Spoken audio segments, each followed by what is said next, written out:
বন্ধুরা, daily weather আপডেটের পক্ষ থেকে চলে এলাম। আজ মঙ্গলবার 13ই নভেম্বর। ইতিমধ্যে দেখা যাচ্ছে যে বঙ্গোপসাগরে একটা নিম্নচাপের অবস্থান করছে। সেটা কোথায় অবস্থান করছে সেটা উপগ্রহ চিত্রতে ইতিমধ্যে দেখা যাচ্ছে যে সেটা ব্যাঙ্গালোর এবং চেন্নাইয়ের উপকূলে অবস্থান করছে। ইতিমধ্যে উপগ্রহ চিত্রতে দেখা যাচ্ছে দুই বাংলায় কোনো দুর্যোগের সম্ভাবনা নেই, ক্লিয়ার ওয়েদার, রোদ ঝলমলে ওয়েদার। ইতিমধ্যে যদি আরও একটা গুরুত্বপূর্ণ খবর উঠে আসছে যে কাশ্মীরে আগামী 2-3 দিন এবং 4 দিনের মধ্যে একটা ভারী তুষারপাতের হওয়ার সম্ভাবনা আছে আইএমডি রিপোর্ট অনুযায়ী, আলিপুর আবহাওয়া দপ্তরের রিপোর্ট অনুযায়ী। ইতিমধ্যে আমরা দেখে নিই যে নিম্নচাপটা অবস্থান করছে, তার জেরে কত মিলিমিটার বৃষ্টি হতে পারে এবং সেখানকার আবহাওয়া কীরকম থাকে, কোন দিকে অগ্রসর হতে পারে। আমরা যদি বৃষ্টি পর্যমোটে যাই, ইতিমধ্যে দেখা যাচ্ছে চেন্নাইয়ের কাছে ভারী বৃষ্টি হওয়ার সম্ভাবনা ইতিমধ্যে দেখা যাচ্ছে। কত মিলিমিটার বৃষ্টি হচ্ছে? ইতিমধ্যে 8.8 মিলিমিটার বৃষ্টি হচ্ছে। পদুচেরি 7 মিলিমিটারের বৃষ্টি হচ্ছে। সেটা কোন দিকে অগ্রসর হবে? সেটা পশ্চিম দিকে অগ্রসর হওয়ার সম্ভাবনা আছে।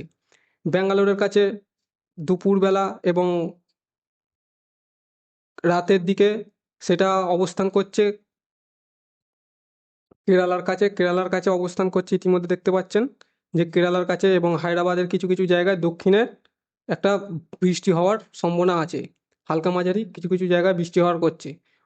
নিম্নচাপের অবস্থান যদি বলতে যায়, পুরো দক্ষিণ ভারত জুড়ে টোটালি দেখতে পাচ্ছেন হায়দ্রাবাদ, বিশাখাপত্তনমও কিছু কিছু জায়গায় হালকা মাঝারি বৃষ্টির পূর্বাভাস আছে। এবং শ্রীলঙ্কা, কেরালায় ইতিমধ্যে দেখতে পাচ্ছেন কেরালায় ভারী বৃষ্টি হওয়ার, হালকা মাঝারি বৃষ্টি হওয়ার সম্পূর্ণ পূর্বাভাস দেওয়া আছে।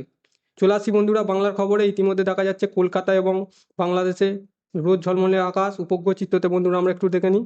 কলকাতায় কোনো মেঘমুক্ত আকাশ এবং বাংলাদেশের ঢাকা মেঘমুক্ত আকাশ। আমরা যদি বন্ধুরা একটু তাপমাত্রার দিকে চলে আসি, আজকের তাপমাত্রা ইতিমধ্যে দেখা যাচ্ছে 26 ডিগ্রি, 23 ডিগ্রি, খড়গপুর 25, হলদিয়া 26, গঙ্গাসাগর 27, হলদিবাড়ি 26। বাংলাদেশের আসি বন্ধুরা, যশোর 25, মারিপুর 23, খুলনা 24, সাতক্ষীরা 25, নগর 26, মাথাবাড়ি 23। একটা সর্বনিম্ন তাপমাত্রা এবং পারদ পতনের ইতিমধ্যে 2-3 দিনের মধ্যে আবহাওয়া পতনের শুরু হওয়ার ইতিমধ্যে সিদ্ধান্ত দেখা যাচ্ছে। 15 তারিখ নাগাদ ইতিমধ্যে আমরা দেখে নিই 15 তারিখ সর্বনিম্ন তাপমাত্রা কত ডিগ্রি যেতে পারে। ইতিমধ্যে দেখা যাচ্ছে বন্ধুরা সর্বনিম্ন তাপমাত্রা যেতে পারে 18 ডিগ্রি এবং 20 ডিগ্রি, কোথাও কোথাও 16 ডিগ্রি টেম্পারেচার দেখতে পারে। কোলাঘাটে ইতিমধ্যে দেখা যাচ্ছে কলকাতার পার্শ্ববর্তী জায়গায় সর্বনিম্ন তাপমাত্রার রেকর্ড যদি দেখা যায়, কোলাঘাটে 16 ডিগ্রি তাপমাত্রা এবং কলকাতা 19 ডিগ্রি, বাংলাদেশ 18 ডিগ্রির কাছে শনিবার নাগাদ।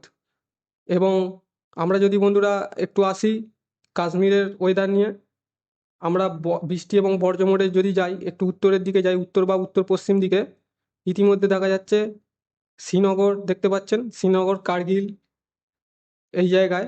আমরা যদি একটু বৃহস্পতিবার নাগাদ যাই, বৃহস্পতিবার নাগাদ দেখা যাচ্ছে উত্তরের একটা পূবালি হাওয়া সেটা সক্রিয় হয়ে শ্রীনগরের দিকে অবস্থান করছে।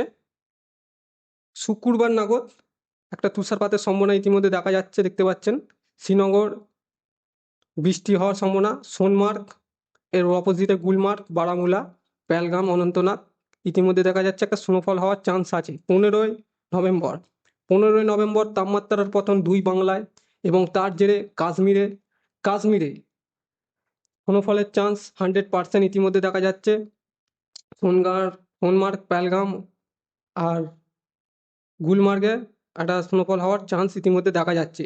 আপনারা দেখতে পাচ্ছেন কিছু কিছু জায়গায় পেহেলগামের, কিছু কিছু জায়গায় সোনমার্গ, অনন্তনাগ, বারামুলা এবং গুলমার্গে বৃষ্টি হওয়ার সম্ভাবনা এবং তার সাথে হালকা মাঝারি তুষারপাতের সম্ভাবনা ইতিমধ্যে দেখা যাচ্ছে। এবং উত্তরে যদি আমরা পার্বত্য অঞ্চল দেখি, আমাদের বাংলার পার্বত্য অঞ্চল বন্ধুরা দেখি, সেখানে ইতিমধ্যে দেখা যাচ্ছে আজ বুধবার 13ই নভেম্বর ইতিমধ্যে দেখা যাচ্ছে একটা বৃষ্টি হওয়ার পরিমাণ দেখা যাচ্ছে দার্জিলিংয়ে এবং গ্যাংটকে হালকা মাঝারি বৃষ্টির পূর্বাভাস দেওয়া আছে। আগামীকাল ওইটা আমাদের বলা আছে। এবং বৃহস্পতিবার নাগাদ যদি দেখি, বৃহস্পতিবার নাগাদ আকাশ ক্লিয়ার ওয়েদার দেখা যাচ্ছে।